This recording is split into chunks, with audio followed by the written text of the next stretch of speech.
3월 27일 금요일 주식시장 기록 한 줄 총평. 오늘 시장은 터보컨트 쇼크 중동 리스크 외국인 대규모 매도로 급락 출발했지만 장중 과매도 인식과 일부 업종 순환매로 코스닥은 살아남은 날이었다. 즉 시장이 무너진 게 아니라 반도체를 중심으로 공포가 한번 크게 분출된 날이었다. 1. 오늘 시장 한눈에 보기. 해외 증시 S&P 500 -1.74%, 나스닥 -2.38%, 니케이 -0.43%, 상해 0.63%, 독일 -1.50%, 영국 -1.33%, 환율 원달러 환율 1,506.2원, 장중 1,508.6원 출발 마감 1,508.9원 수준. 국내 증시 코스피 5,438.87 -0.40%, 코스닥 1,141.51 0.43%. 2. 오늘 시장이 흔들린 핵심 이유. 오늘 장을 흔든 건 크게 세 가지였다. 구글 터보컨트 쇼크. 구글이 공개한 AI 메모리 효율화 기술 터보컨트 때문에 시장은 처음에 이걸 메모리 반도체 덜 써도 되는 거 아냐? 로 받아들였다. 그 결과 필라델피아 반도체 지수 -4.8%, 엔비디아 -4%, 샌디스크 -11%, 미국 메모리주 급락. 이 충격이 그대로 한국으로 넘어오면서 장 초반 삼성전자, SK 하이닉스가 지수를 끌어내리는 구조가 만들어졌다. 하지만 장이 진행될수록 시장은 다시 생각하기 시작했다. 효율이 좋아지면 오히려 AI 서비스가 더 늘어나고 전체 메모리 수요가 커질 수도 있는 거 아닌가? 즉 오늘은 기술 공포가 먼저 가격에 반영되고 이성적인 해석은 나중에 따라온 날이었다. 중동 리스크 유가 급등, 미국과 이란 간 긴장이 다시 시장을 흔들었다. 브렌트유 5% 급등, 108달러 돌파. 미국의 이란 공격 유예는 4월 6일 오후 8시까지 연장. 미군 이란 지상군 1만 명 추가 파병 고려. 휴전 기대는 약해지고 전쟁 장기화 우려는 확대. 이 영향으로 시장은 다시 유가 상승, 물가 상승, 금리 부담 구조를 걱정하기 시작했다. 특히 미 국채 단기물 급락, 국채 입찰 부진, 달러 강세, 연준 금리 인상 전망 재부각. 이 흐름은 결국 성장주와 테크주 할인율을 높이는 악재로 작용했다. 외국인 대규모 매도. 오늘 국내 시장의 진짜 압박은 뉴스보다 수급이었다. 코스피 수급, 외국인 -3.9조 매도, 기관 7,700억 매수, 개인 2.7조 매수. 코스닥 수급, 외국인 -2,300억 매도, 기관 500억 매수, 개인 1,700억 매수. 이 숫자만 봐도 오늘 시장의 구조는 명확했다. 외국인이 던진 물량을 기관과 개인이 받아낸 시장. 즉 오늘 코스피가 -34% 급락으로 무너지지 않고 -0.4% 수준에서 버틴 건 기관과 개인이 방어했기 때문이다. 3. 오늘 장 흐름 요약. 장전 분위기. 장전부터 분위기는 최악이었다. 미국 증시 급락, 나스닥 -2.4%, 반도체주 급락, 유가 급등, 환율 1,508원 출발, 중동 불확실성 확대, 거기에 터보컨트 메모리 수요 감소라는 자극적인 해석까지 겹치면서 국내 시장은 사실상 투매성 개파락 출발이 예정된 상태였다. 장 초반 코스피 장중 -2.9%, 코스닥 장중 -1.5%, 한때 코스피 -4% 급락 구간까지 출현. 장 초반은 거의 공포 매도였다. 특히 삼성전자, SK 하이닉스, 반도체 장비 소부장, AI 관련주 이쪽이 시장을 강하게 끌어내렸다. 장중 이후 하지만 시간이 지나면서 시장은 두 가지를 보기 시작했다. 1. 터보컨트는 당장 업황 붕괴로 보기 어렵다. 증권가와 시장은 점차 효율화가 오히려 AI 확산을 가속할 수 있다는 쪽으로 해석을 바꾸기 시작했다. 이미 너무 많이 빠졌다. 반도체 대형주 중심으로 단기 과매도 인식 저가 매수세가 들어왔다. 그 결과 코스피는 낙폭 축소, 코스닥은 플러스로 전환, 일부 개별주는 오히려 강하게 살아남음. 즉 오늘 장은 공포 출발 해석 싸움 종목장 회복 흐름이었다. 4. 오늘 시장의 진짜 핵심 포인트. 1. 코스피보다 코스닥이 강했다. 오늘 코스피는 하락 마감했지만 코스닥은 오히려 0.43% 상승 마감했다. 이건 되게 중요하다. 왜냐하면 오늘 시장이 전부 위험 회피가 아니라 대형 반도체 지수주 중심 리스크 오프였다는 뜻이기 때문이다. 즉 시장 전체가 죽은 게 아니라 외국인이 파는 구간만 강하게 눌린 날이었다. 이 외국인은 지수와 반도체를 팔았다. 외국인 순매도 상위 삼성전자, SK하이닉스, 산일전기, 삼성전기, 효성중공업, 하나마이크론, 알테오젠, 서진시스템, 올릭스. 이 흐름은 명확하다. 외국인은 오늘 AI 반도체 전력 고베타를 줄였다. 즉 오늘 외국인 매도는 단순 차익 실현이 아니라 리스크 노출 축소 성격이 강했다. 3. 기관은 반도체 대장을 받았다. 기관 순매수 상위 SK하이닉스, 삼성전자, KB금융, LG노텍, LNF, 올릭스, 알테오젠, 펄어비스, ISG, 에코프로. 기관은 오늘 대형 반도체를 버리지 않았다. 이게 중요하다. 외국인이 지금은 빼자였다면 기관은 이건 과도하다 쪽으로 대응했다는 뜻이다. 즉 오늘 장은 단순 악재장이 아니라 수급 주체 간 해석이 갈린 시장이었다. 이런 날은 보통 하루 만에 방향이 확정되기보다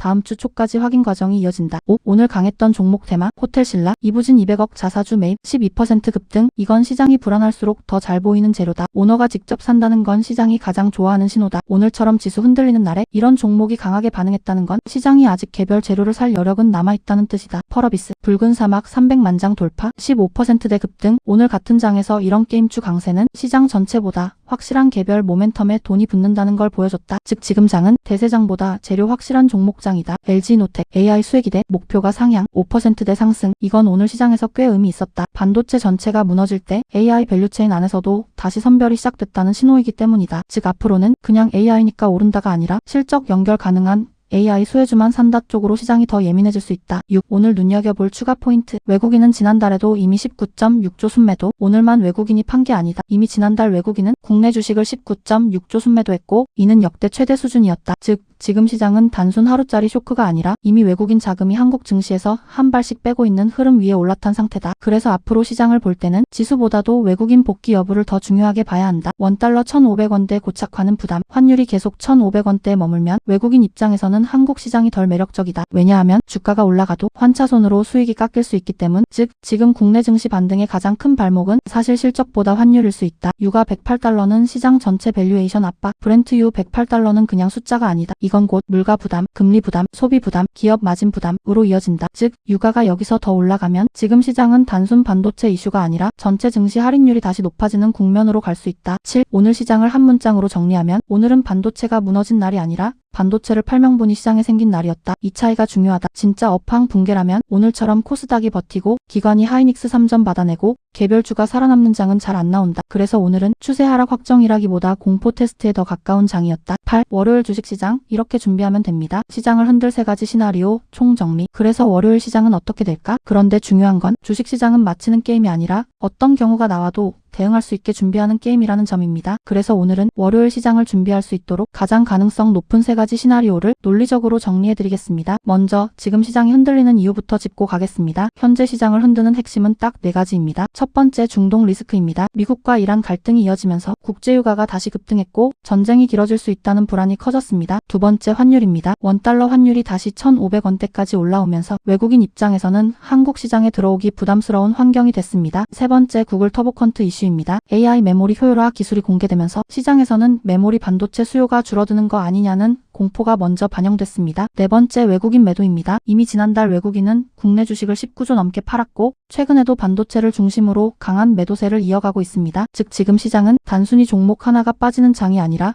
유가, 환율, 외국인, 반도체가 동시에 엮여있는 복합 불안 장세라고 보는 게 맞습니다. 그럼 월요일 시장 어떤 그림을 준비해야 할까요? 시나리오 1. 가장 가능성 높은 기본 시나리오. 약세 출발 후 장중 낙폭 축소. 가장 먼저 생각해야 할 시나리오는 월요일 시장이 약하게 시작하되 장중에는 낙폭을 줄이는 흐름입니다. 왜냐하면 금요일 시장이 이미 상당 부분 공포를 먼저 반영했기 때문입니다. 금요일 장중 코스피는 한때 4% 가까이 흔들렸고 반도체 대형주들이 크게 빠졌습니다. 그런데도 결국 장 마감은 초반 공포에 비해 꽤 많이 회복된 상태로 끝났습니다. 이 말은 무슨 뜻이냐면 시장이 금요일에 이미 최악의 경우를 한번 가격에 반영해봤다는 뜻입니다. 즉 월요일에는 주말 동안 새로운 악재만 더 나오지 않는다면 초반에는 흔들리더라도 장중에는 생각보다 덜 나쁜 해라는 흐름이 나올 수 있습니다. 이 시나리오에서 가장 중요한 건 삼성전자와 SK하이닉스의 반응입니다. 만약 월요일에 반도체가 다시 급락하지 않고 낙폭을 줄이거나 반등 시도를 한다면 시장은 금요일 하락을 단기 쇼크로 받아들이고 있다는 뜻입니다. 반대로 말하면 월요일 초반에 흔들리더라도 반도체가 버티기 시작하면 시장 전체도 생각보다 빠르게 안정될 수 있습니다. 그래서 첫 번째 시나리오는 가장 현실적인 기본값으로 보면 됩니다. 시나리오 2. 월요일이 진짜 2차 충격장이 되는 경우 하락 재개 시나리오. 두 번째는 시장의 가장 위험한 시나리오입니다. 이건 주말 동안 중동 관련 뉴스가 더 악화되거나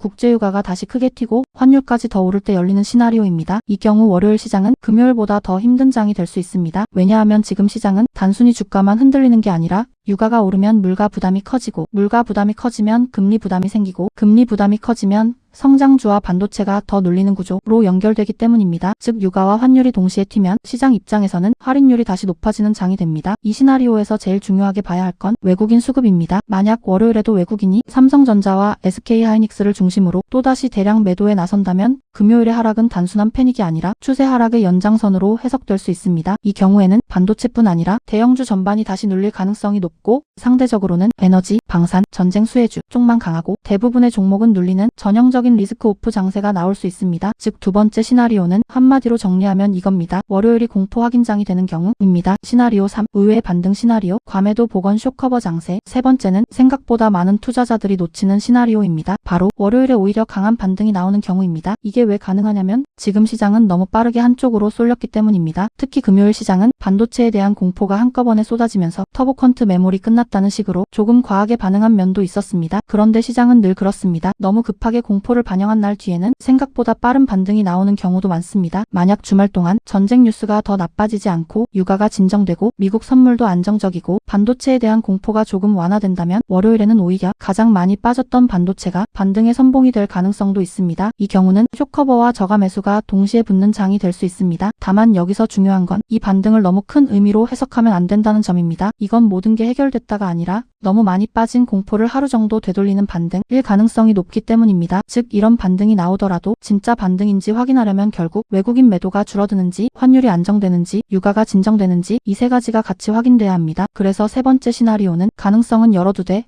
섣불리 확신하면 안 되는 반등 시나리오로 보면 됩니다. 그럼 결국 월요일 어떤 시나리오가 가장 가능성이 높을까? 현재 기준으로 보면 가장 가능성이 높은 순서는 이렇게 볼 수 있습니다. 1순위 약세 출발 후 낙폭 축소, 2순위 주말 악재 확대 시 하락 재개, 3순위 과매도 반등 시나리오. 즉 월요일 시장을 준비할 때 가장 중요한 건 반등을 기대하되 반등을 기본값으로 생각하지 않는 것입니다. 이게 진짜 중요합니다. 왜냐하면 지금 시장은 좋은 뉴스보다도 덜 나쁜 뉴스에 반응하는 장이기 때문입니다. 월요일 아침 이것만 체크하면 됩니다. 월요일장 전에 딱 5가지만 보면 됩니다. 첫 번째, 브렌트유 가격 108달러 위로 다시 치솟는지, 두 번째, 원달러 환율 1,500원 위에서 더 튀는지, 세 번째, 미국 선물 주말 뉴스 반영 후 분위기 확인, 네 번째, 삼성전자 SK하이닉스 시초가 이후 30분 움직임, 반도체가 진짜 무너지는지 아니면 버티는지, 다섯 번째, 외국인 현물 선물 수급. 월요일 장의 방향성을 결정할 핵심. 결국 월요일 시장은 이 5가지가 거의 다 설명해줄 가능성이 높습니다. 마무리 정리하면 월요일 시장은 예측보다 준비가 더 중요한 장입니다. 지금 시장은 겁을 먹고 흔들리는 장이지 모든 펀더멘털이 무너진 장은 아닙니다. 그래서 지금 필요한 건 막연한 공포도 아니고 근거 없는 낙관도 아닙니다. 어떤 시나리오가 나와도 흔들리지 않게 준비하는 것. 그게 지금 시장에서 가장 중요한 전략입니다. 9. 오늘의 결론. 오늘장 결론은 이거다. 시장은 터보컨트를 업황 붕괴로 먼저 해석했다. 하지만 장중에는 그 정도는 아닐 수도 있다는 반론이 붙었다. 외국인은 강하게 던졌지만 기관과 개인이 받아내며 공포를 일부 흡수했다. 그래서 오늘은 하락 추세 확정일보다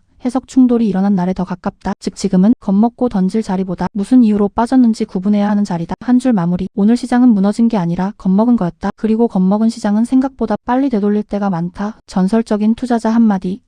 You can't predict. You can prepare. 시장을 예측할 수는 없지만 준비할 수는 있다. 하워드 막스